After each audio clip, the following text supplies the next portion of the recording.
American Graduate, Louisiana's Future.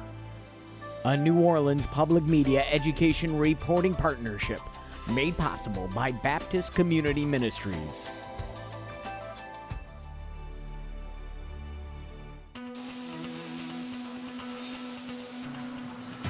Look, it's time to end the stigma against career education in America.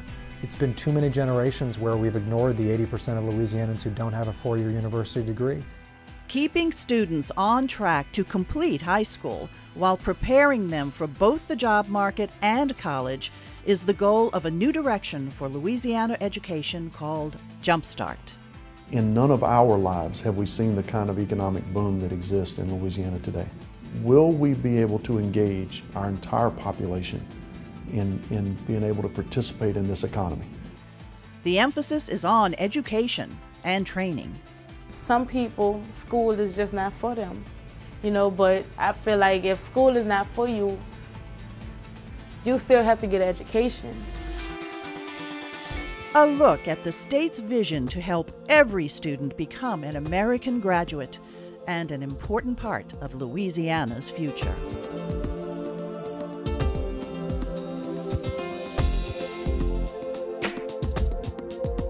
Hello everyone, I'm Marcia Cavanaugh. Thanks so much for joining us.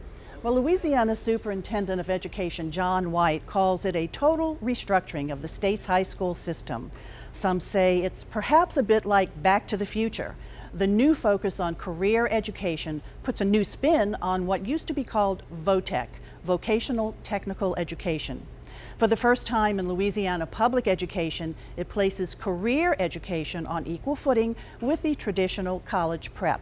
Now, high schools statewide are preparing to implement Jumpstart for students who want to get to work on their career before they graduate.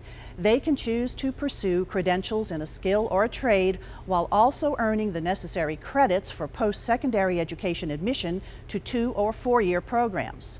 Proponents say this refined approach will set students on a pathway to good-paying jobs while solving a need to bolster the state's workforce. It's a concept that students and faculty here at the Coulier Career Center on the west bank of Jefferson Parish have embraced for quite a while. Now it'll be within the grasp of all Louisiana public high school students.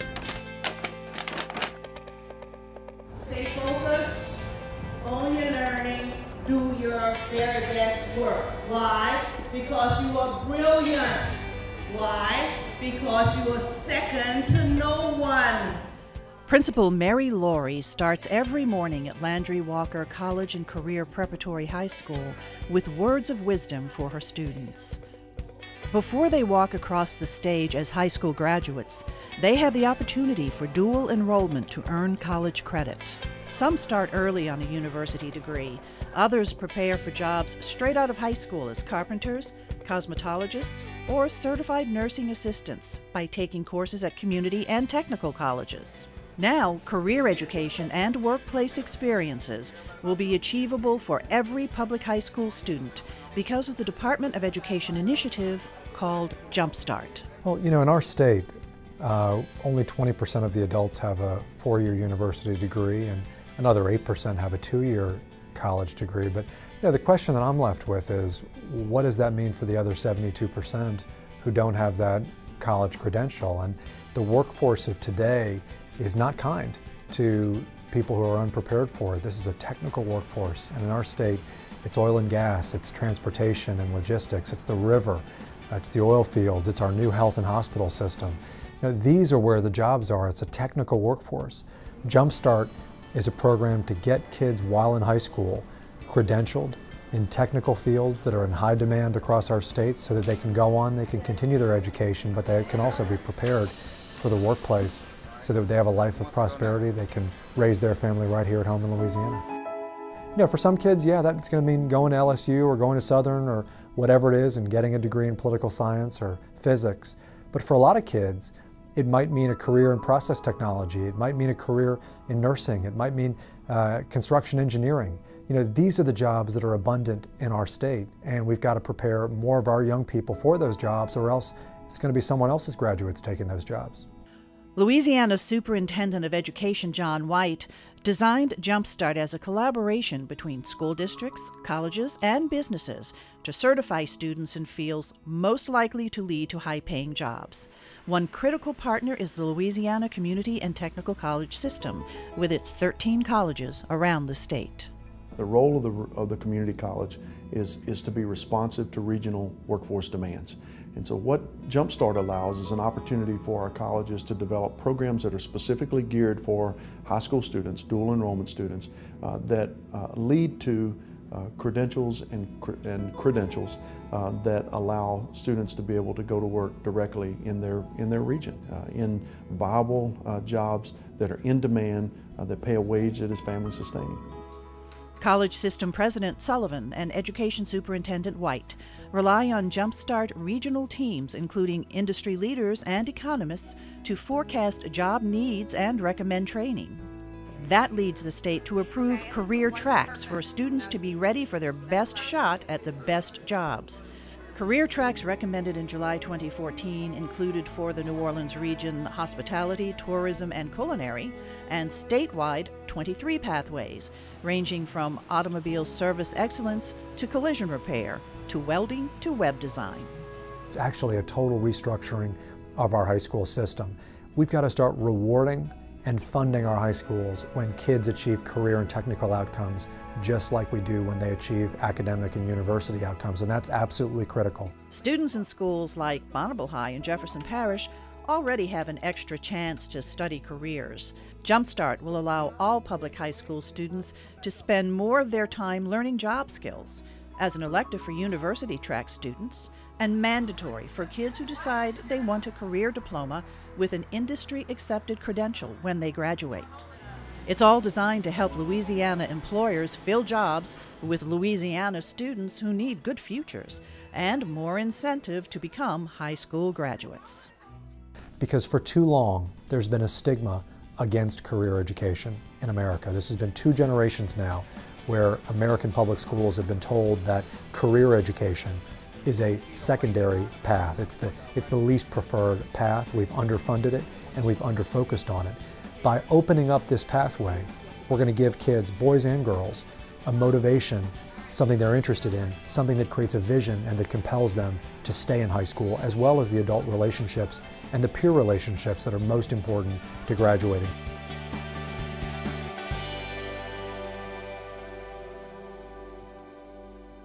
The idea of preparing students for a place in the workforce and continued education while guiding them toward completion of high school and achieving a diploma is something that some area schools do already have in place. Landry Walker High School in Algiers, for instance, and Bonneville High School in Kenner are examples. Later, we'll see what Coulier Career Center offers on the Jefferson Parish West Bank. But first, a look at a program at a high school in the Treme in New Orleans, and then we'll go upriver a bit to St. Charles Parish and their satellite center. As he finished his senior year, Clark High School graduate David Jones planned to take more than his diploma with him. David took part in a pilot project at Clark called NOLA Tech, which prepared him for college, but also steered him to a certificate in welding from Delgado Community College. NOLA Tech, which will expand at the First Line Charter in Treme during the upcoming school year, gives students the chance to explore a career while earning credit toward technical certification.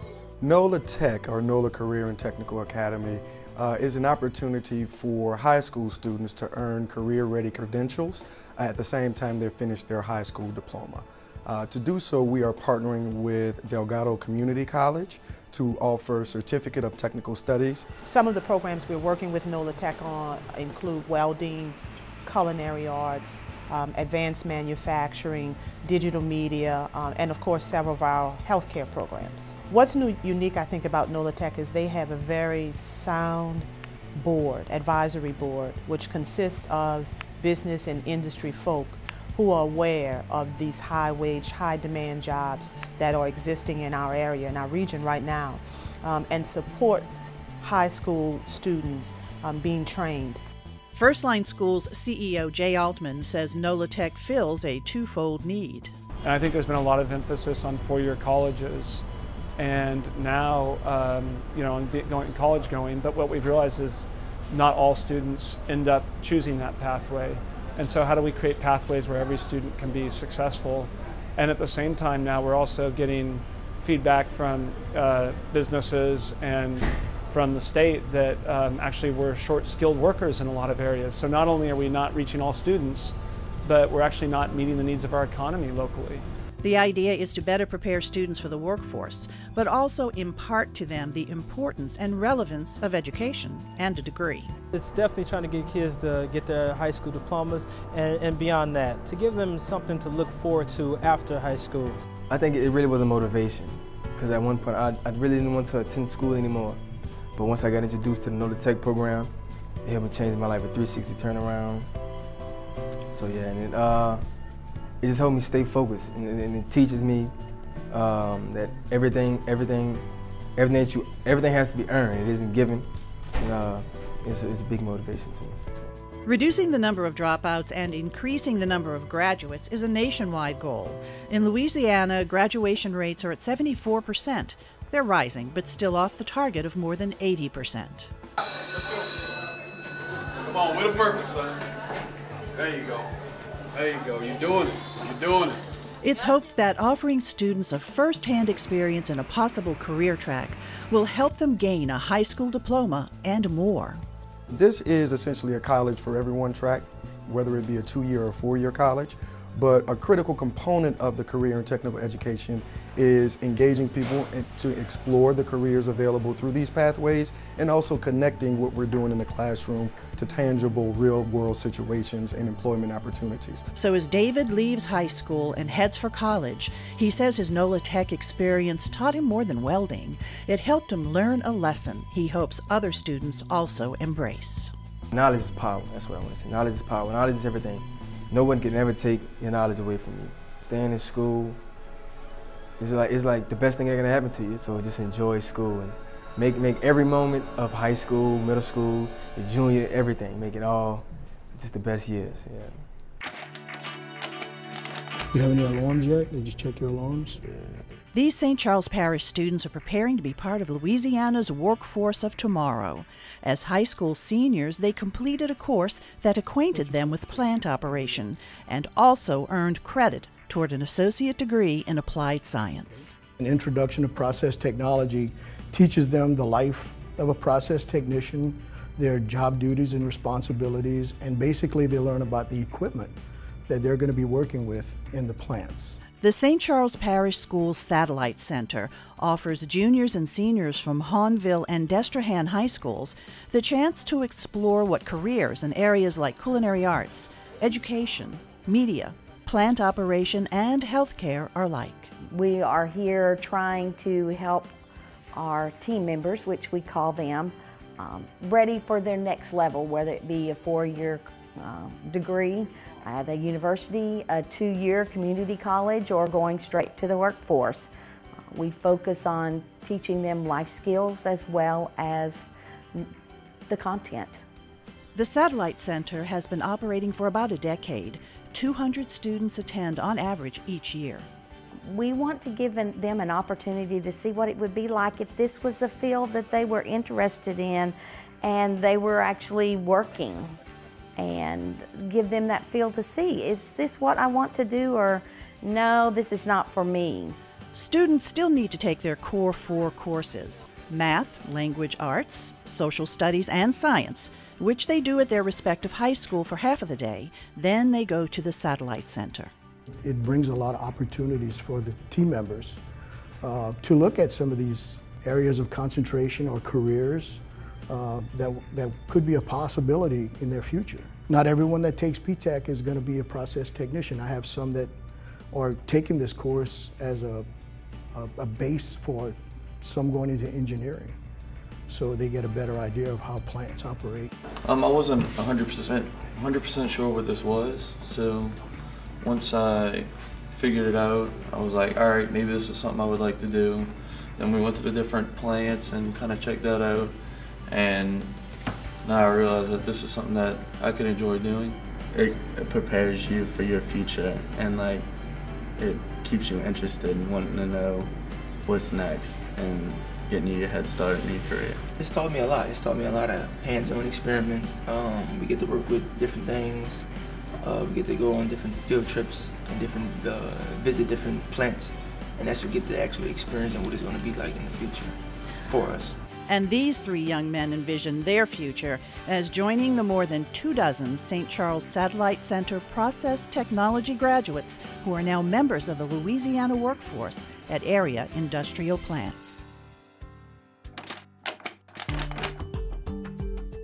To ensure that the students of today, who will make up the workforce of tomorrow, are given the best instructions, the state offered teachers the chance to become students themselves, to sharpen their knowledge of Jumpstart courses.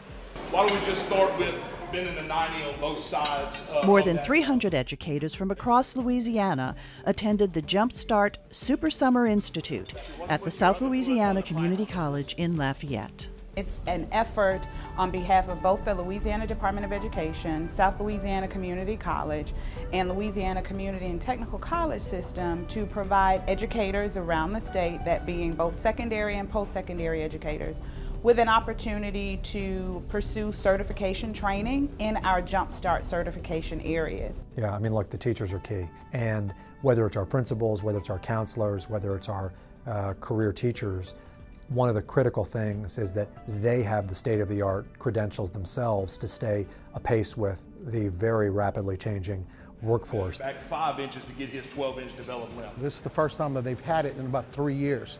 I've came every year that we've had it in order to increase my educational knowledge to help my students get a better paying job. David Vincent teaches agricultural science at Oakdale High in Allen Parish. He wants to guide his kids to a successful future. Not all my students are going to college. We need to have them prepared for real world, real work scenarios, and this is a good example of it. Yeah, that was mine, I believe. Avoyelles Parish High School teacher Jody Torito Melanson came to the Institute for welding certification. She believes in the benefits of career technical education, but notes that it can be costly. The state is putting an extra $12 million into Jumpstart funding. Melanson feels it's money well spent. But I believe the investment in the long run is going to benefit our state and give our kids the opportunity to stay home and get those higher paying jobs that they need, you know, to have a family and to support their family. It's very noble to work with your hands, and we have a lot of kids who can do that, and we need to give them those opportunities. It's also hoped that introducing students to a skill set with earning potential will help keep them interested in school and on track for a diploma. It definitely is an effort to improve our graduation rates and to make sure that our students are focused on diploma pathways that are of interest to them and that motivate them to persist and to complete. Because not only do we want them to complete high school, but we want their time in high school to prepare them for something meaningful post-high school. These are the kids that are going to be the backbone of our society. These are the ones that are going to be taking care of us when we get older. I'm very excited because they know when they get out of high school, a lot of them can go directly into the job force and have a well-paying job. American Graduate measures success in high school graduation rates. In New Orleans, Tulane University's Cowan Institute for Public Education Initiatives is launching something new. It's a test program for students who drop out or even get that diploma and still don't know what's next. And all these different type of jobs, like what would be the best one and why? Erica Gray is touring the bowels of Tulane University's downtown campus, which turn out to be the heart. Okay, this is our new animated system. We control all our AC. Matter of fact, we control 9 buildings from this one plant. Hal Turner learns about information technology at a computer lab at the business school uptown. You really kind of get a sense of what it's like to have to go into someone's office and there they are, they're panicked because they've lost a file and you'll have to find it. Turner and Gray are 2 of 15 interns in the pilot program Earn and Learn. They'll take trade courses and earn an industry-certified credential at Delgado Community College. Their education is paid for by a U.S. Department of Labor grant. At the same time, they'll earn competitive wages and part-time jobs at Tulane to gain hands-on work experience. This initiative of Tulane's Cowan Institute is part of its Reconnecting Opportunity Youth program. About 30,000 people ages 16 to 24 in Greater New Orleans are considered opportunity youth. They are disconnected from school and work and in danger of a poor economic future. When people ask what's the difference between kind of opportunity youth and other youth, it's just these kids haven't been given a real chance. Cowan Institute Program Manager Matthew Feigenbaum sees that chance approaching. He's helping prepare those young people to take part in a job boom. And so our job is not only to find opportunity for these youth, but actually, these industries are having to spend tons of money to go around the world to fill a job that's 15 feet from them. And that idea is mind-blowing. And so we have an opportunity to not just waste money on training and going across the country to search for these jobs, but we have the kids right here, the kids, the interns, the students, they're ready to work and they just need a chance. Tulane is a hub that connects the stakeholders together. So the employers whom we're collaborating with have requested that entry-level workers are knowledgeable in the professional or soft skills such as showing up on time every day consistently, dressing professionally, incorporating feedback. But employers in these high-growth industries also expect that young people or their workforce come to them with familiarity of the hard skills of those industries as well. Well, it's exciting for us because Tulane wants to stay engaged with the community.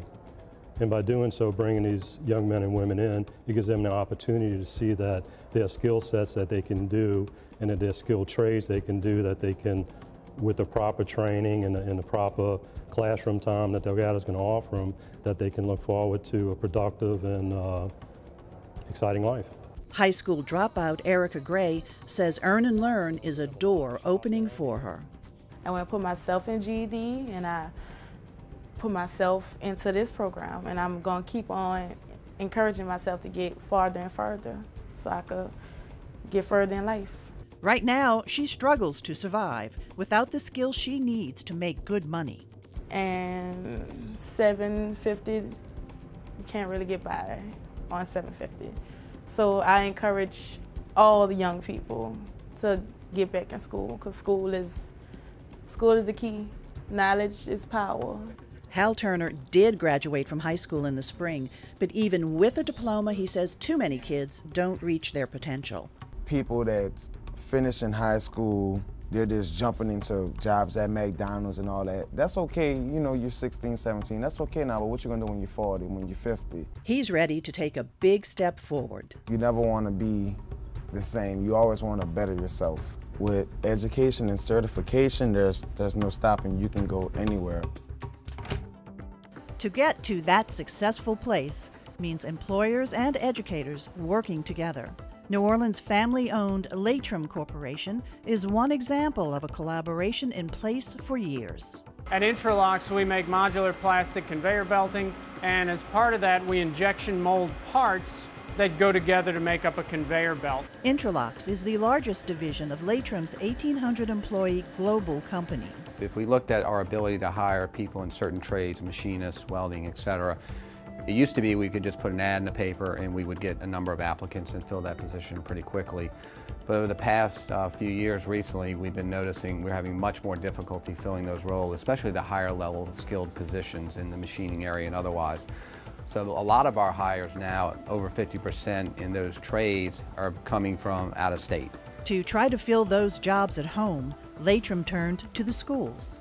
We're helping students discover, if manufacturing is for them by conducting tours, by reaching out to the different school boards in the area, by reaching out to the vocational schools and the two-year colleges, and really trying to educate everybody and hopefully the parents as well that this is a great field for them to be in. It's very challenging, it's very rewarding, and it's something that they can earn a very good living in. Just walk up here and show you some of our latest and greatest equipment. Latrim's partnership with schools is much more than tours of its 60,000 square foot machine shop. The company hires year-round interns from Delgado. And it is an active mentor to Coulier Career Center, where Jefferson Parish West Bank students study trades.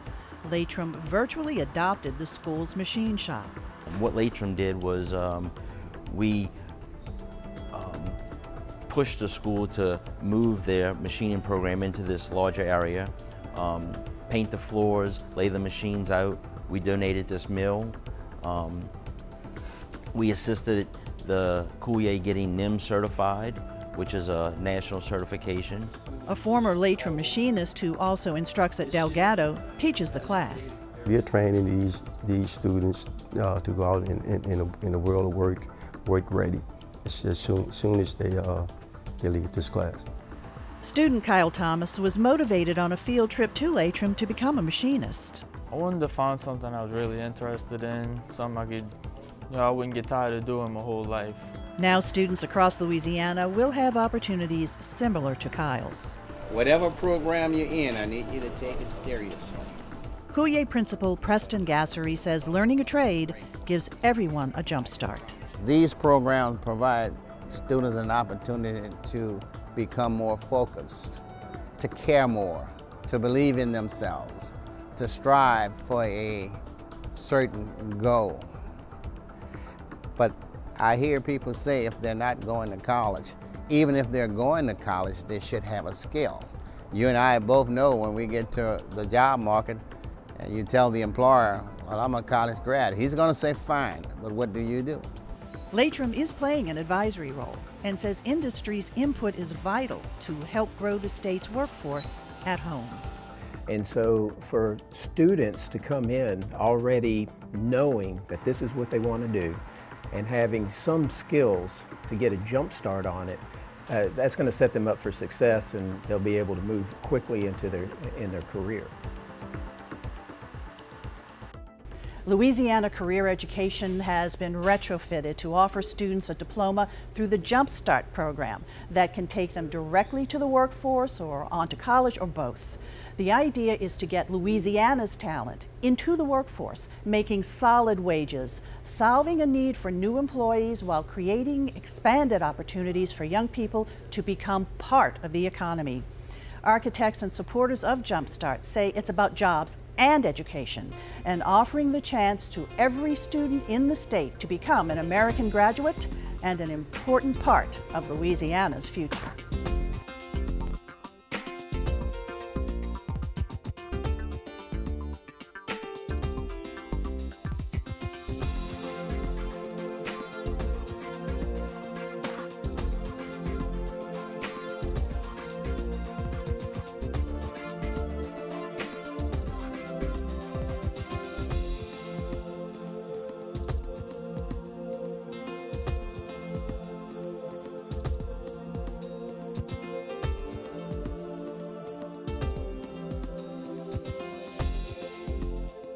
American Graduate, Louisiana's Future. A New Orleans Public Media Education Reporting Partnership made possible by Baptist Community Ministries. Be sure to join our live video streamed web discussion going on right now. Go to WYES.org and let us know what you're thinking. Send comments or questions to WYESgraduate@WYES.org. If your community organization or institution is interested in referring qualified applicants to WYES when we have job openings, please send a notice to Attention Recruitment, WYES TV, P.O. Box 24026, New Orleans, Louisiana 70184. Or email your company's name, address, and contact. We can do it. We can start our conversation.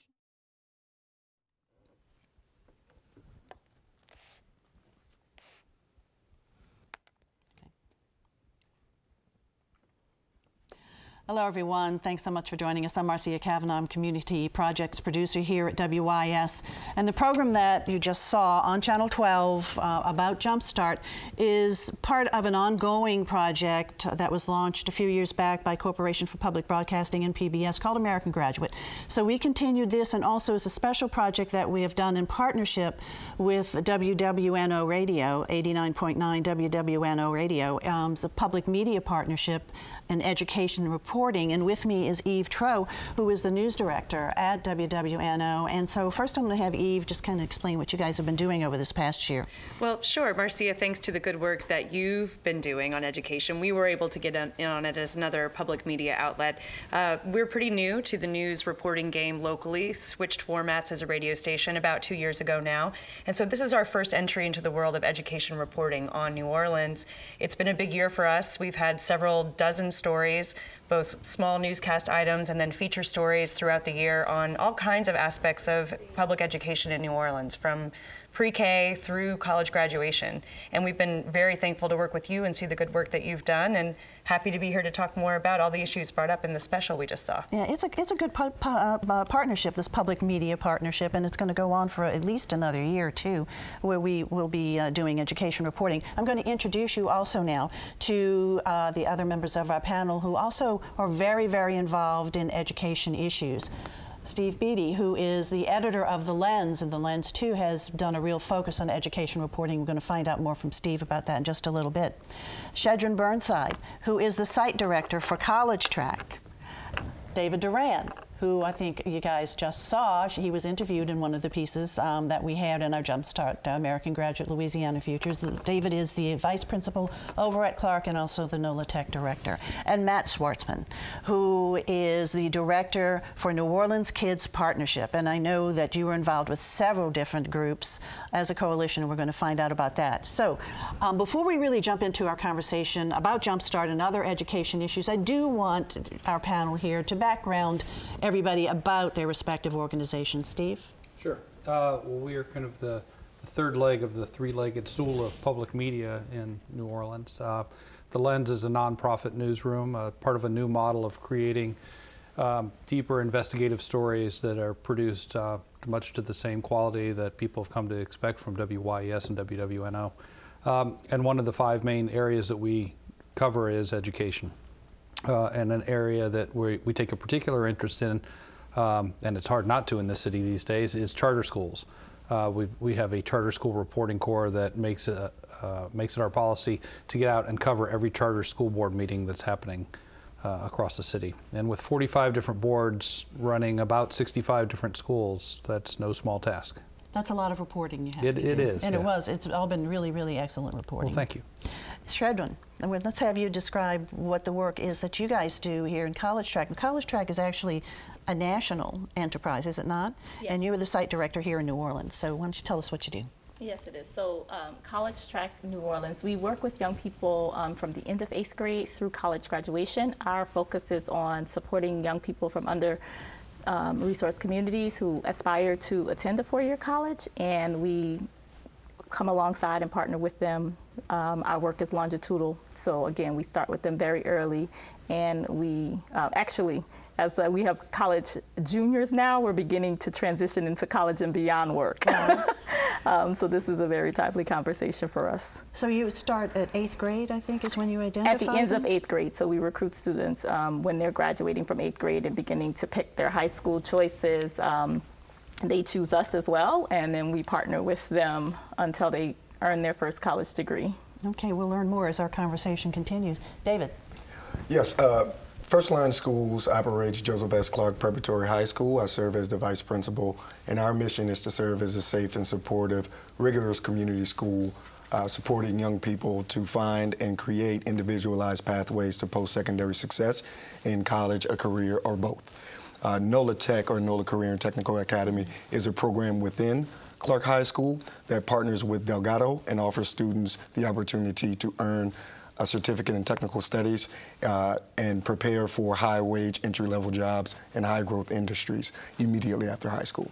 And you did the pilot program last year, and now in your full blossom, how many students? Yes, we incubated the program at Clark last year with 6 students. We are now proud to say we have 61 students enrolled in the NOLA Tech program who've gone through our induction and are now well on their way to pursuing those career and technical education pathways. That's exciting. It will be interesting to see how this progresses. Yes, very interesting. Matt. So I'm the executive director of New Orleans Kids Partnership. We are a coalition of about 30 different youth-serving organizations. We work with schools, we work with first-line schools. Shedrin and College Track are part of NOKP, but so is Children's Bureau, Daughters of Charity. It's a very broad coalition of organizations that have really just one thing in common, is they serve young people. And we are focused as a collective on developing what's called the pipeline of services for children from 0 to 26. So for us, this idea of Jumpstart, of multi-sector collaboration, is very much what we're about. And we're saying, let's start that process when a child is born. Let's provide a unified field of support services, not only schools, but early childhood, after school, summer programs, arts programs, everything the child needs, particularly in this disaggregated school choice environment. Parents and kids and providers and social workers and teachers need a unified system that balances that decentralized system in terms of schools. That's our work. Okay, we'll get into that a little bit more, but it's a good sort of segue now into our overall discussion. And let me remind everybody too, we really would like to hear comments and questions from you. WYES graduate at WYES.org. You can email, you can post comments or questions on WYES Facebook and Twitter. We have Sam Winstrom here, who you really can't see right now. He's on the side, sort of peering into his computer, but he's keeping track of any kind of comments we have. So we really would love to hear from you guys to see what you're thinking about this. But first, let's talk about Jumpstart. That's what our half-hour program was really focused on. And it was a piece of legislation that got through the legislature, and Bessie has approved it, and now they're going to, I think in October, meet to definitely approve these different pathways, these different areas for credentialing. I want to throw the first question over to you, Shedrin, because you work with kids to definitely, you know, help them get into college.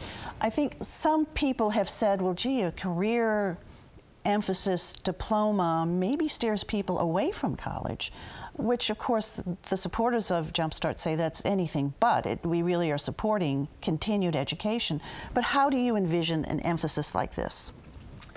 So one of the things, and I think Superintendent White mentioned it in the film, is this idea that we have to pick either or. And I think that's a false dichotomy to bring our community into. I think it's about both and even in my work, what we do is really specific to getting young people who aspire to go to college. Maybe they don't always have the skill set. And so we've had students who, you know, find themselves entering high school and cannot read. And so we work with those young people. But what we have all kind of come to the same place is that if we can help young people tap their passion, right? Develop some skills. And again, even with our work, we know they need some hard skills when they go into the workforce. But also they need to do something that is relevant to them. We've seen disconnected youth join our program and stay in school. And so I think the spirit of this Jumpstart program is right. But for me, it's always the devil in the details. How do we advise families and young people to make sure that they're making choices that do not pin them into one path, but gives them an opportunity to explore and to learn. And again, one of the young men in the film just said it so beautifully about knowledge is power and just what it meant to get this information. And I think if we can actually do that well, we won't have to have these debates about either or, right? We are a dynamic community and we have dynamic needs, and we need to approach our work in that way as well. Well, we've had a career diploma here in the state. But how does Jumpstart really change that? Can you describe that a little bit more? Yeah, so the previous, well, what Jumpstart does is brings employers, 2-year and 4-year colleges into the equation in designing the curriculum and pathways that high school students would take to ensure they're not only providing students with relevant skills and experiences that they can apply in the workplace, but also are aligning with the type of preparation and the type of skills that employers are looking for in these high-wage, high-growth industries. So before, as I understand it, a student would have to proclaim if they were going to go after the career diploma as early as 8th grade. And that's pretty young to have to do that, but now we're changing to what, sophomore year, junior year? So at Clark and with NOLA Tech, what we prepare students in 9th and 10th grade by offering foundational academic courses to allow them to prepare for any industry that they would like to go into, and also providing the counseling to students and families about the variety of pathways that are available. Going into junior year, they begin introductory courses in one of 4 career and technical education pathways while still progressing along the Core 4 diploma pathway. Students going into senior year can then choose to finish their CTE certificate, pursue the TOPS aligned Core 4 diploma, or complete both if they're willing and motivated enough to do that during their senior year. So students do get the necessary credits. They take the necessary courses and they get the necessary credits. Absolutely. To go to college if they so choose to post-secondary. Yes. And I think it's important to point out that while this career diploma has been available for many years, I think about 1% of the graduates in the state took advantage of it. So it was never a popular program. It was never anything that had outcomes tied to it. I've got this career diploma, now what do I do with it? And I think that's the key to setting up. If this is going to be a successful program, you're going to walk out not with something that says Louisiana Career Diploma. It's going to be your certification in drafting or in carpentry or something that's recognized beyond state creation. Absolutely. And also, from what I understand, the diploma is to be recognized by public universities and community colleges and universities in the state of Louisiana too.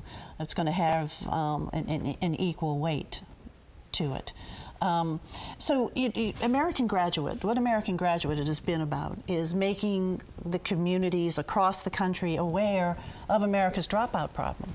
And certainly here in the state, we have been seeing an improvement in our graduation rates. And so do you guys see that this, you know, we've talked to the different people involved with Jumpstart at different levels, and we're hearing yes, we really do think that it's going to engage young people more and keep them in school. But you all really work closely with young people. What do you think? Do you think it'll help keep people in school? We are seeing it now. As the schools reopened after the storm, everyone from kindergarten through 12th grade reopened and offered a full college preparatory curriculum. And the reforms are working, scores are improving, and students are building the foundational skills. But what we recognized at Clark Prep High School is that there were a number of students who weren't entering college immediately after they graduated for whatever reason. And we had some attendance issues, but what Jumpstart is doing, it is motivating students and providing them with something tangible that they can study, and there's a connection to real-world opportunities through whatever pathway they seek. We are focusing on the Prosperity NOLA-aligned pathways, but we're allowing students to pursue any pathway because whatever interests them, it allows them to further explore the continuum of career opportunities in whatever field they want to go into. And you know, pathway is a real buzzword here too. And I think the thing is that what we recognize in New Orleans Kids Partnership and many educators around the country is that school is obviously the biggest single piece to preparing children for adult life, but by itself it's not enough. And so what is the system, or what are the needs that children have broadly defined? And there's something called the 5 Promises that's been established by America's Promise Alliance. They're actually partners on American Graduate with CPB. And they've established caring adults. It's 5 categories of resources. Caring adults, safe places, a healthy start, effective education, and I think it's meaningful that they say effective in this context, and then opportunities to serve and lead. And I think New Orleans needs to get on the bus when it comes to all 5 of those areas in order for schools to really, and high school graduation rates, to go up in a sustainable, permanent way, not just a blip after a disaster and lots of people putting focus on it for a few years, but actually a different way of educating children that can last for a generation. Indeed, and you know, John White, the State Superintendent of Education, had a conference call with media, about a couple of weeks or so ago. Steve, I know that you were on that conference call, and one thing he noted was that the state really is kind of surprised at the response from school districts around the state, how they're jumping on board. Because last year there was some criticism and some skepticism and some doubt, he said.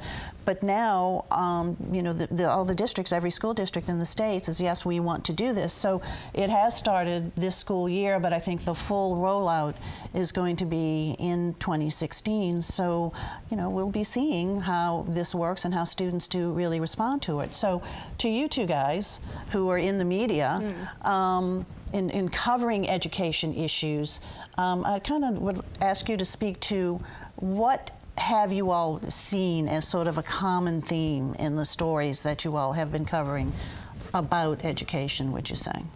Well, I would say one of the biggest themes for public education in New Orleans is change and the consistency of change. Change as the only constant for a lot of students right now.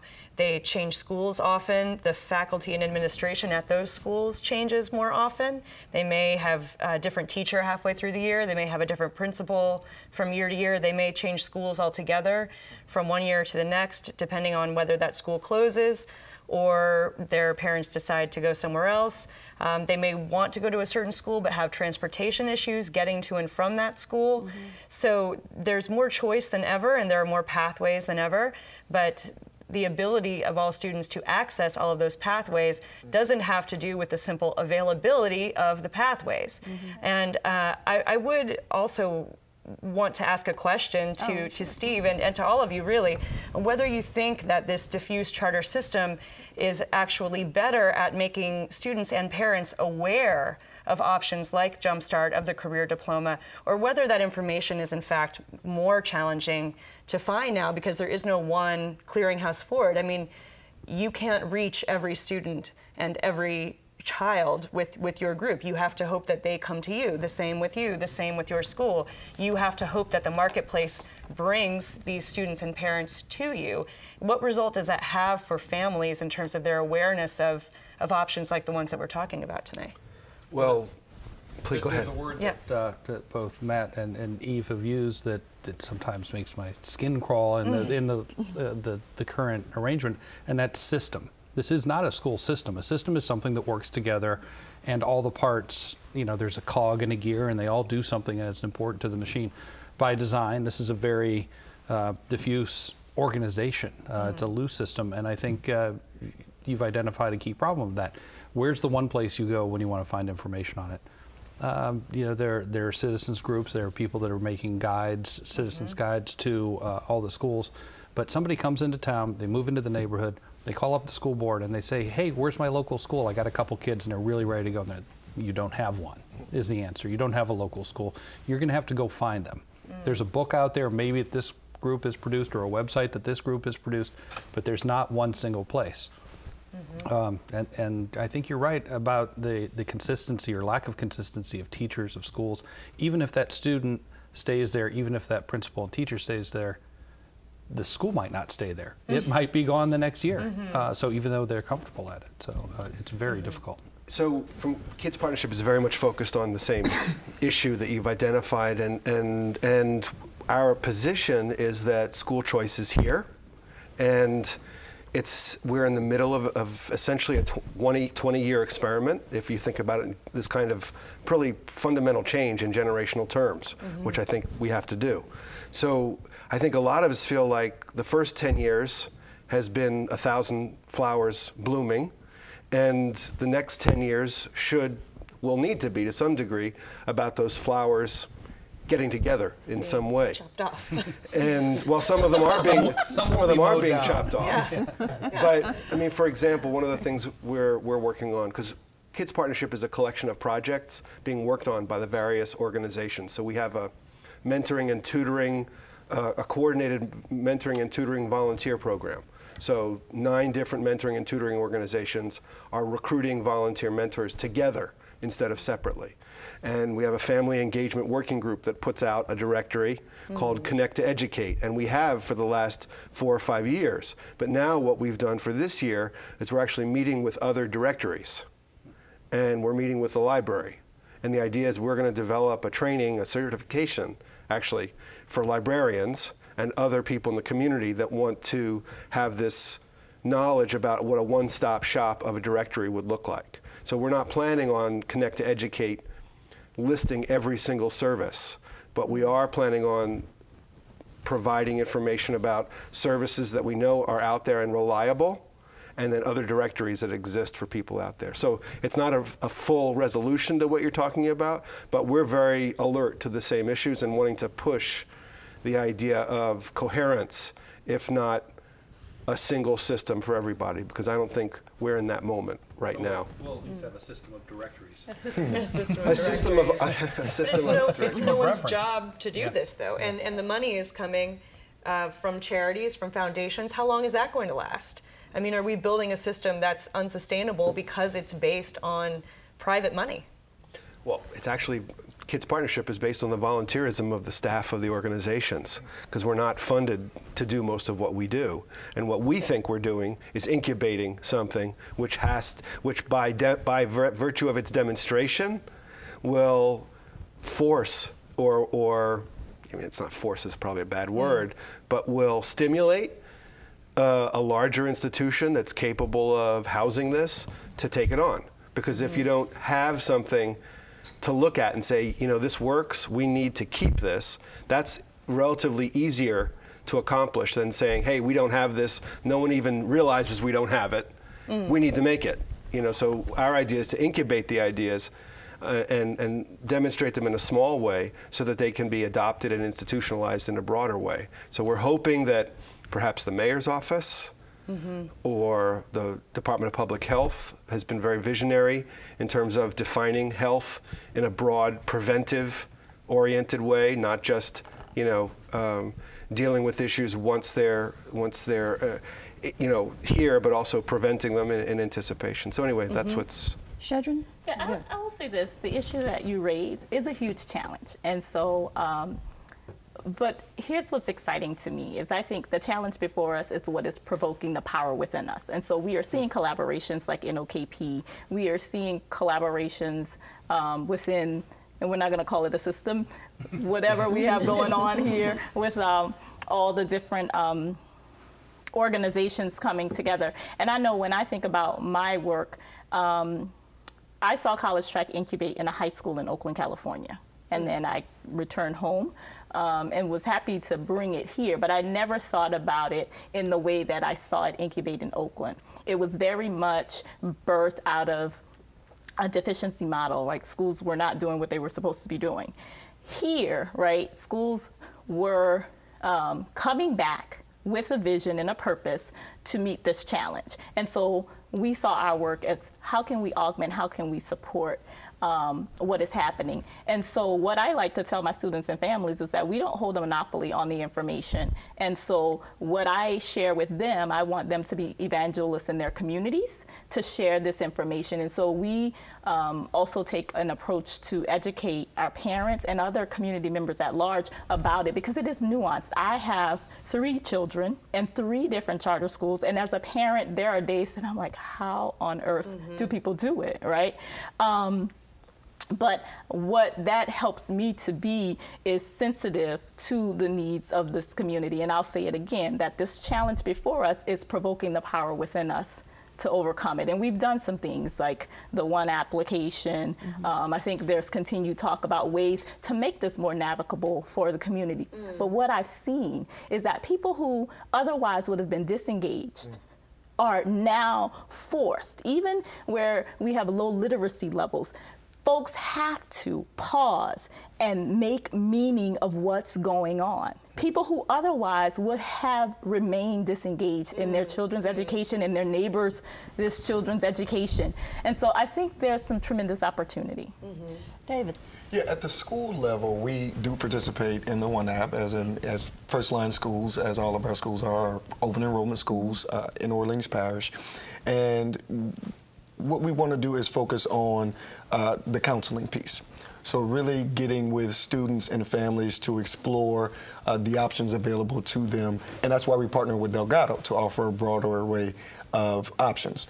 At the, I guess, system level, what the Jumpstart Initiative is doing is allowing all high schools and really moving the high school experience in the direction of every high school offering some CTE pathway. And that it's raising the level of rigor in the parent counseling piece and the level of engagement they have in the selection of it. But the information is available at the school level, and I think the system-wide changes are providing parents more and more options to exercise their options in this school choice reform movement. Sort of just broadly and generally, I mean, we are now in a different environment for schools where everything is sort of decentralized. We're moving more into it. Are parents getting a little bit more accustomed to it? I'm hearing you guys talk about sort of forced engagement.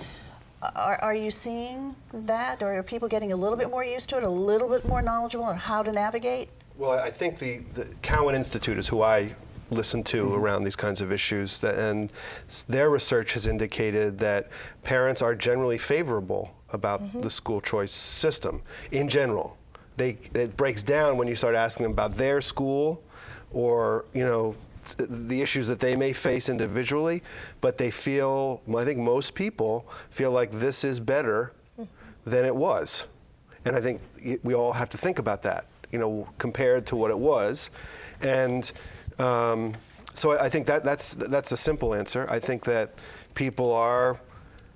parents are being confounded with a whole bunch of problems that we didn't have, and our parents didn't have. And I think it's shocking and almost impossible for people who don't live here to appreciate what the significance is of a school being in one place one year and being in another place another year and so forth. It's just an inconceivable concept for most of us growing up in the United States. I think one thing that we've not mentioned that has added to that is the continued rebuilding of the school system. $1.8 billion being spent to build or renovate schools. So we should point out that just because a school is here one year and then physically somewhere else, it's because their home campus is being renovated, or because they were moved for 2 years while a brand new, you know, $50 million building was being built for them.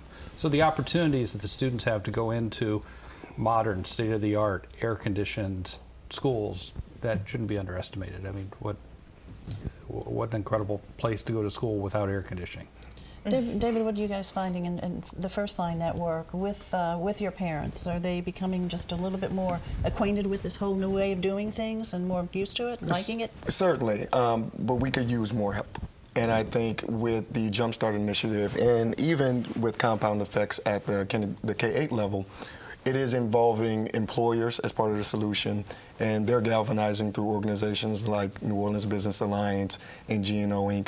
2-year and 4-year universities are also becoming more actively engaged in the K-12 continuum. So you have more people, and I think we're at the very early stages. We've been in ed reform a while. I think our schools have gone from not so good or bad to good. But I think we're moving toward great schools, and I think the Jumpstart initiative is part of that momentum. And as more and more people get involved, the city, like with NOLA for Life initiatives and Urban League of Greater New Orleans, are really taking hold and accepting the changes in ed reform and are really messaging to parents that there are positive things happening in Orleans Parish Public Schools, and hopefully certainly at Clark Prep High School in Nola Tech. Yeah. No doubt, no doubt. Shedra, did you have any comment about that? About how parents are just, how are they relating to this whole new situation and environment? Are you finding?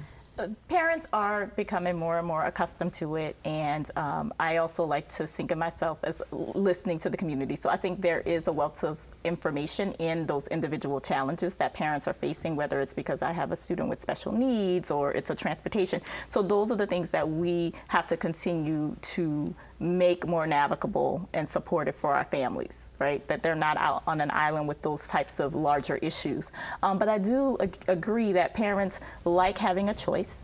Again, I have 3 students in 3 different charter schools, like all over the city.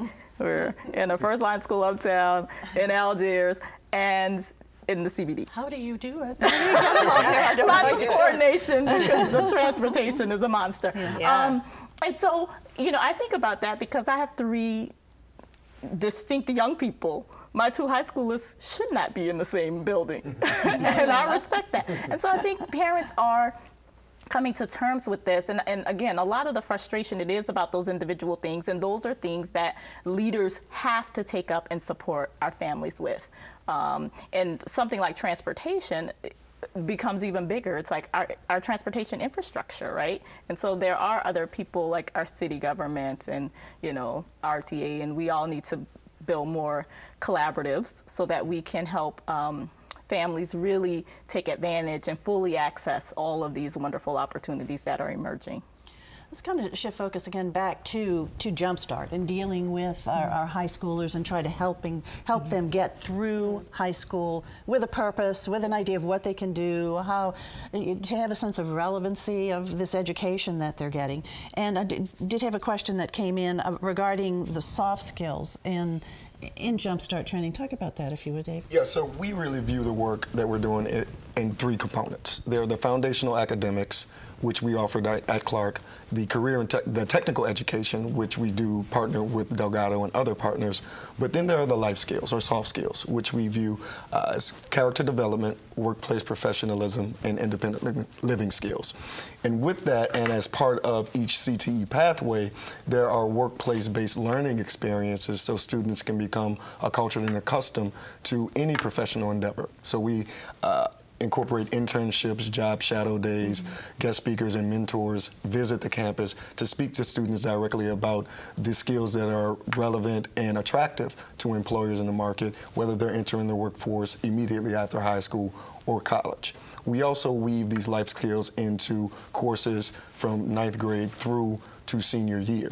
So we're reinforcing the character development, professionalism, and independent living skills and making their entire high school experience more relevant to their post-secondary life. Is that something that you two also, in working with the various organizations that you work with, Matt and Shedrin, with the students that you work with, is this a need? Students do need some assistance with this life skills, you know, sort of driving home the point that it's really important to be punctual, or things like that? Absolutely, and I'm all about, actually, I attended John Ehret High School, and I taught at John Ehret High School, so I'm very familiar with Coulier, and I just remembered one of my students, he did the film production and then went on to work for our school board and to do that. And so, again, I've always been the both and kind of person. So here's what I find. I have a junior in college. He's actually doing a fantastic internship with the Media Arts Lab in Los Angeles. And it was really hilarious because he called and he said, "I don't think my pay was right." And I said, "Okay, there is a department, HR." He says, "Oh yeah, that's the person who helped me, you know." I said, "Well, just let her know." And it was he that filled out some paperwork incorrectly, right? And so it was something he could easily problem solve, but it was an authentic thing. Like if I was trying to just deliver that curriculum in a classroom, it would be very stale and boring. And so these really authentic opportunities for students to engage with professionals and where it changes the conversation with the kids, it really makes the teacher and that student have this different type of relationship than what high school kids have resisted, and that's why they're dropping out, and that's what they're telling us. It's boring. Even really, really intelligent young people that we know can excel, they're just like, they dropped out in like 6th grade because we were boring them to death. Yeah. We didn't make it relevant. And so what I like about these really authentic opportunities, whether it be through internships or shadow days, is it really gives young people an opportunity to exercise those skills, right? And in this workforce that these students are inheriting, I telecommute literally 5 days a week. I have meetings with my colleagues across the country every day.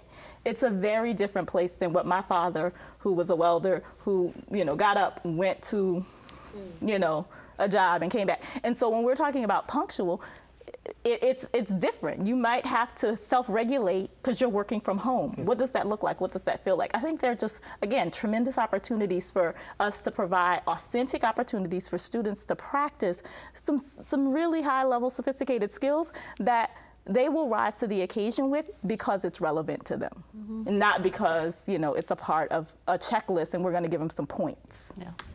Matt, do you have something? Yeah, I think once again this is where the value of multi-sector collaboration comes in, especially when children get older in their teenage years. They want the real thing. They're not willing. They're not able to even give their attention to things that feel fake or manufactured by a well-meaning teacher. They want to know what the real deal is, and I think by creating these connections between the workplace and school and city government, civic engagement, those kinds of leadership opportunities, children and young people, young adults get a sense of really what community means as far as your life is concerned. And I think that changes. I think that really changes the perception of education. And wow, I have a network of people I can call on. Not just my teachers that I went to school with, but they introduced me to all these other people that I now can, you know, work with and rely upon to get ahead. You know, Shedrin touched on something with the changing workplace environment. You know, like you said, you are on the computer with meetings, and, you know, you don't have to do the face-to-face anymore. Is the college environment changing a lot, the way a college education is now being offered to us? I mean, obviously there's online. We have seen a drop in enrollment even in local colleges. Tuitions are high. We hear about incredible debt that students are coming out with. I mean, is this just really changing the whole college world? Colleges are becoming more career-oriented. You know, I think that's, so even this dichotomy between one and the other, they're becoming like each other, I think, in order to become practical and relevant, because that's what makes someone willing to pay the tuition, is some sense that when they're done, there's going to be something for them afterwards. And what we're doing at NOLA Tech is making the entire experience more relevant. So partnering with Delgado offers us not only the opportunity to put students on career and technical education pathways, but also take advantage of dual enrollment and the transfer degree programs. And as students and families become more invested in the pathway selection process and really thinking about what their post-secondary plans will be, they start to identify individualized pathways to that four-year degree or their graduate degree if they so choose. So it may be finishing their transfer degree after their certificate program at Delgado, transferring to one of our state four-year colleges, and really letting the job market and their career advancement plans guide their education experience. Steve? Well, I think what you've said is right, that universities are becoming more output oriented. You know, what's my student going to be able to get a job in? It's one of the stats that you read when you're having just shipped my first child off to college. I've read a lot of these stats recently. So I hope he's somewhere where he'll get a job at the other end and not move back home. But no, what does that mean for our community? As you mentioned, you know, do we not need, you know, philosophy majors or history majors and the well-roundedness that comes out of a liberal arts education? I mean, I desperately want my son to get the liberal arts education while getting the technical training that he's going to, he wants to be a video game designer. He needs to read some good books while he's there too. And I think that's important. So I hope that the two aren't becoming so aligned with each other that we're going to lose out on that in the community, because I think that's a part of the whole person that serves the community as well. I think something that we've been exploring at WWNO has been what I would call the culture. What is the dominant culture of New Orleans public education in this realm of choice, in this new realm of choice? Why do we understand that the dominant model is something that experts call the no excuses model? And I'm curious what people think about going from a school that, at least to outsiders, are people who don't spend every day there. A lot of the new charter schools, K through 8 at least, feel very restrictive to people who come in. They're sort of shocked at the way students are literally put in line, given lines on the floor to follow, given extremely strict instructions on how to behave, and clapping and snapping and all kinds of really militaristic, to an outsider's eye, rituals that they're asked to participate in. How do you transition from that into then a high school where, oh, you know, it's college, college, college, do this or you won't go to college, you're going to be a failure in life.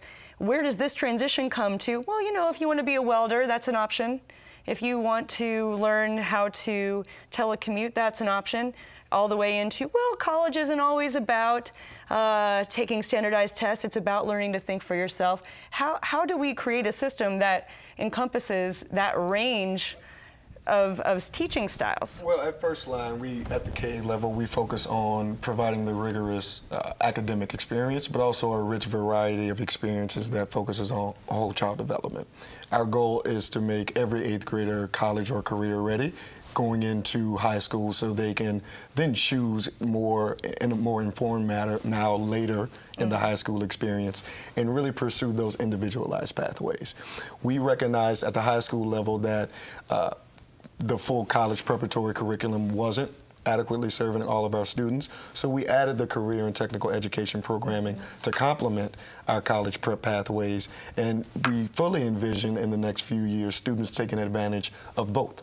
So we do offer, you know, English 4, and they're studying Beowulf and Chaucer, but they're also enrolled in Delgado because they're actively engaged. They want to pursue a career in automotive repair or welding or carpentry or digital media. Or creative digital media. So it opens up a wealth of opportunity for students to pursue experience that engage them on a personal level, but are also preparing them for the life they want to live beyond high school. So what are you guys seeing in that? Yeah. Again, you raised something that I often struggle with, right? And I just had this conversation with my sophomore, and while we were on vacation, and she said, I never thought about it that way. And so for me, it was about what you described, this militaristic approach, and you know, the ways that we treat young people and make assumptions about what they have and do not already have internally, what they may or may not come to us with. And so that is a tension point for me. Because like I said, my kids are in the charter schools. They're actually, my 10th grader was a First Line student. When I brought her there, she was a struggling student, and slowly and incrementally, she got to where she was freshman year of high school was phenomenal for her. And so I've seen that, but it was not without challenges. There would be days she would come and be like, challenging things, but she was often allowed to express her thoughts to her principal and to, you know, and to debate and to figure out what was going on there. It didn't change rules often, but she definitely had the freedom to explore that. And one of the things that you know, and that's why my 4th grader is still there, is that holistic approach, right? And also being able to value what students already bring to the table. I think where I get most cautious and pause is when the assumption is that students are criminal and we create environments and cultures that further criminalize them. That is where it gets challenging for me. But I do feel like I have seen over time more and more schools and school leaders hear the pushback around that and have really powerful dialogue to really get to a happy medium, right? Around what is it that we need from you as a young person to comport yourself so that we can engage you in the learning, right? And what is it that you need from us as leaders, right? To make sure that there's safety and structure in this place. And so I think, again, that listening to community, listening to young people, doing for young people what you would do for your children, right, is essential. And again, I think we are in a place where that is evolving. I don't think we're there yet, but I do know that there are many, many schools and school leaders who are responsive and are, you know, thinking about those things and are working collaboratively with students and families to create the right learning environments. Now, Jumpstart is something that has a lot of support around the state. Our superintendent of education obviously is a big supporter of it. And the legislature did come up with some extra money to fund it, but one thing that the teacher from Avoyles Parish, who was getting her certification for welding, she went to the Summer Institute to make sure she really was properly credentialed to teach her students. She noted that this is expensive. I mean, you have something like welding, there's a big expense to it. Is the state really stepping up with the money that's going to be needed for schools? For community colleges, whatever? Yes, they're stepping up initially by finding that, somewhere they found extra funding, primarily to train teachers to bring these programs in the school. What we're doing at First Line Clark and with NOLA Tech is leveraging the partnership with Delgado Community College. We don't have to make the capital investment to bring welding and digital technology programs or process technology programs to our campus. We can focus our campus energy on serving our students at the foundational academic level and life skills development. Delgado has just expanded. We focus our partnership with the City Park campus, but they've now opened the campus in the 9th Ward on Louisa Street, and that will offer a lot of the career and technical education programming that we seek to provide to our students. So our business model is actually working financially for us. It allows us to focus more doggedly on developing our 9th and 10th graders and giving our families the information they need to create those pathways for themselves in 11th and 12th grade. So a student at NOLA Tech or the one as a student at St. Charles Satellite Center, do they have to pay a college tuition to go take a welding course, or is that just part of their, just high school? So many of our students would qualify for the TOPS Tech Early Start program, which covers, I believe, 12 credits per semester in our LCTCS system. And since we don't have to offer as many courses now at the high school because students are choosing the CTE pathways and dual enrollment pathways at Delgado, it allows us to fund the tuition, which is reasonable. And that's why we value the partnership with Delgado and the LCTCS. So that's something that parents should really research pretty closely. Yes, ma'am. Yeah. Steve? Well, I would hope that if some of these pathways are being driven by industry around the state, that those industries will step up and make the equipment available, because if I use Model B of this welding machine, I don't want students learning on Model A and showing up at my door and then I have to train them all over again. I'm going to make sure they either have the latest or they have what I have. And I think something we've not touched on is different regions of the state get to come up with different pathways that they would like their students to learn. So it might be hospitality industries here in New Orleans, but you're not likely going to find that in central Louisiana, or it won't be as in high demand. And in the Lake Charles area, you may have more shipbuilding and the like to help there. It's what the workforce needs are, really. And these regional teams are coming together and identifying what the needs are, and then working with the school systems to do that, to develop these pathways. And there are state credentials, and then there are regional credentials, too. And all of this information is certainly on the Department of Education website.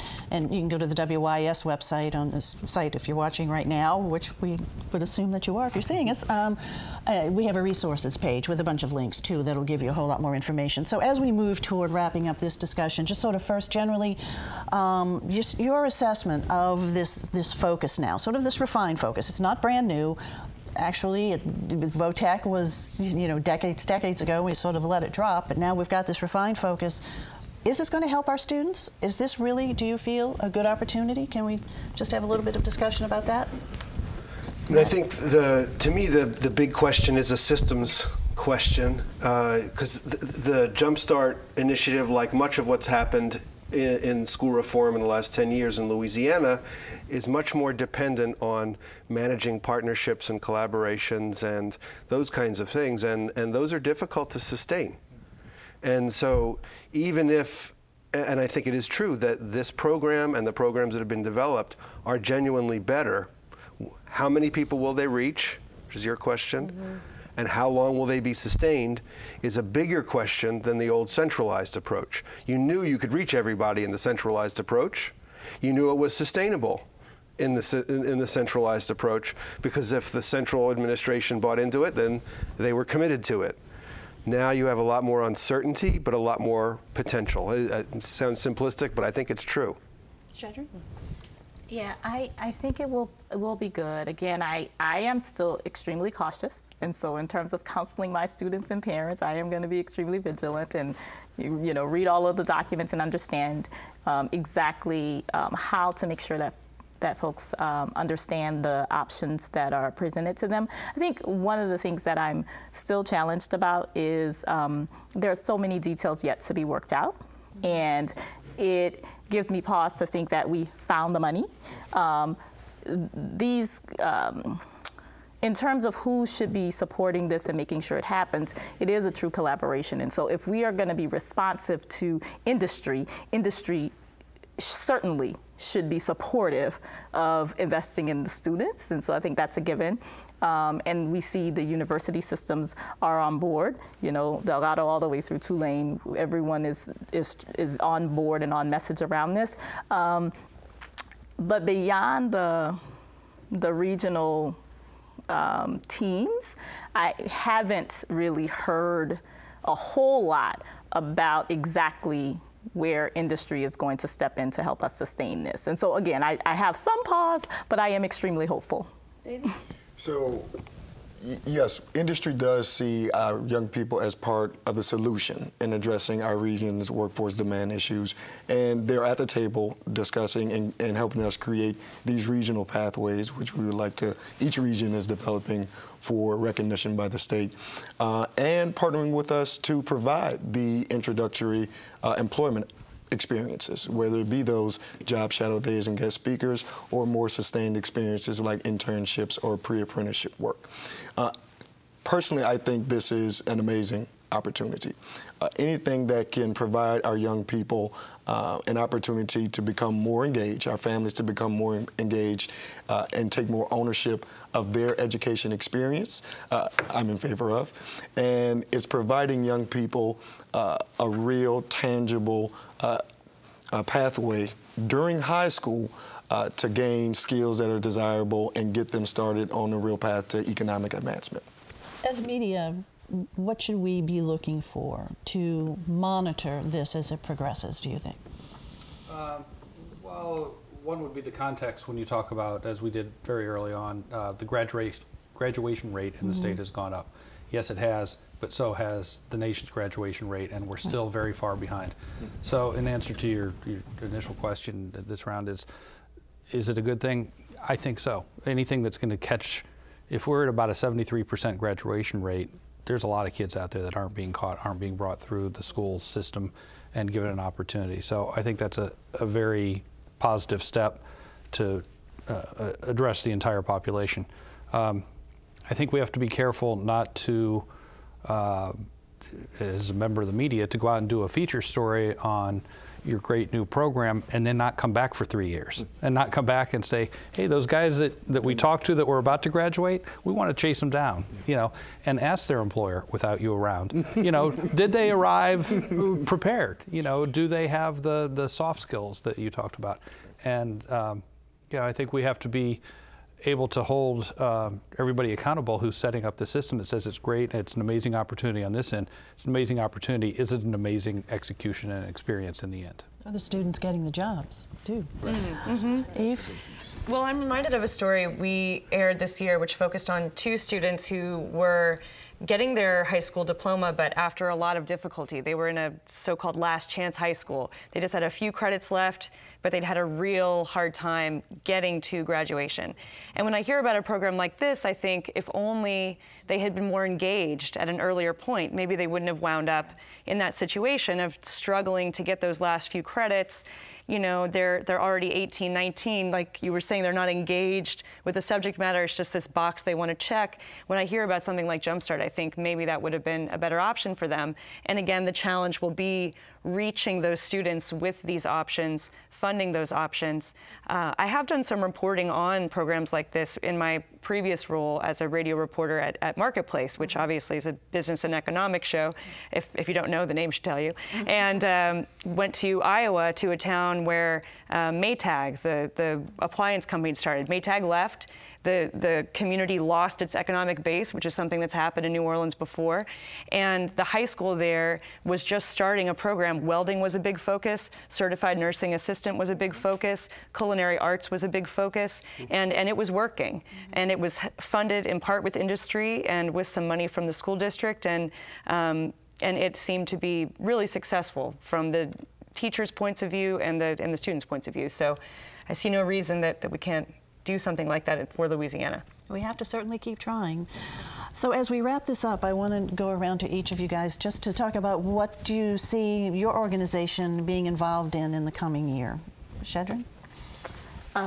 Well, we are involved in growth and expansion. So we actually just moved into a new facility that will allow us to grow to serve 300 high school students. And again, this is our third year with college students. We have 120 college students. And so I think those are the highlights for us this year. I'm going to go to David. We are focused on serving our 447 students in the building. We've gotten the school year off to a great start. We have 61 students who are participating in NOLA Tech and developing our life skills programming across the curriculum in 9th through 12th grades. We'll come back to visit you too. Please. Okay. Matt? Well, it's also a big year for Kids Partnership. Our 25 organizations are focused on a Grad Nation Summit on November 14th and 15th at Louisiana Children's Museum. And I think it's a powerful symbol that we've situated our high school graduation event at Louisiana Children's Museum, because you have to start young in order to change the graduation rate. So that's what's coming up for us. Okay, we look forward to that. Steve, what's the lens going to be looking into, would you say? Probably things that aren't very popular with my friend here to my right, or you know, school administrators in general. I mean, I frequently get asked the question, do you write good news stories? And I think these are the kind of stories that, you know, you read out loud to your kids and you're like, isn't that nice? And I have to say no. A lot of times we don't write those stories, but I hope what we write when we identify systemic problems or acute problems somewhere get identified, get the attention of the community, and get resources put into it to make changes. So in the end, we can say what we wrote about at first wasn't very good or positive, but in the end, it made a change that made the community better. So to that end, we're going to take our charter school reporting corps, which was made up of about 15 people. We hope to get it down to 3 or 4 that are more expert, more professional, and better able to see the whole picture and provide a greater level of oversight and accountability. And we hope that we're viewed with at least an arm's length handshake, and you know, but we'll be back to the school. And as we've demonstrated, we're not afraid to point out something that was being done wrong and then come back a year later and say, look at that, it got fixed. Because it's our community. Everybody who works at the Lens lives in the city of New Orleans. We're not here because we like to kick people in the shins. We're here because we want everybody to stand a little taller and be a little bit better. There certainly is a lot of education reporting out there to be done. Eve, what's up for the next year? We'll continue to learn how to do that education reporting. I think given our resources and our newness to the news scene, a lot of what we're doing is looking at what other reporters are doing really well, what other outlets are doing well, and where there's some gaps that we can fill. I think public radio does a great job of analysis and context. We'll be working with National Public Radio as they do national coverage on New Orleans schools, and we'll serve as a voice to temper some of those reactions and bring the story of our city to the rest of the nation, with a mind to supplement that with great local coverage, balancing those personal narratives with those big system stories so that we can get a nice nuanced picture of what's going on. Board members are something that I really hope to look at. School real estate. We will, in fact, because this is radio, so how can we not cover music education? We need great sound. And we'll have people out there on the scene covering the basic meetings and functioning of the so-called system as we move forward. And we will continue to work in partnership with WWNO on this project, and then also it's wonderful to see what we can do also to continue partnerships and working closely and cooperatively with public media in the city, such as the Lens. Like you said, it's a good trio, so we want to continue doing that. Thank you guys so much. This has been really quite an informative discussion, and it is going to be archived online at WYES.org there in our American Graduate section. So we hope that you guys have learned a lot about what's going on in education in this community and also around the state, and this new initiative that's coming forward now to offer other opportunities, more opportunities to our young people to keep them in school and make them an American graduate. Thanks so much for joining us. Have a good evening.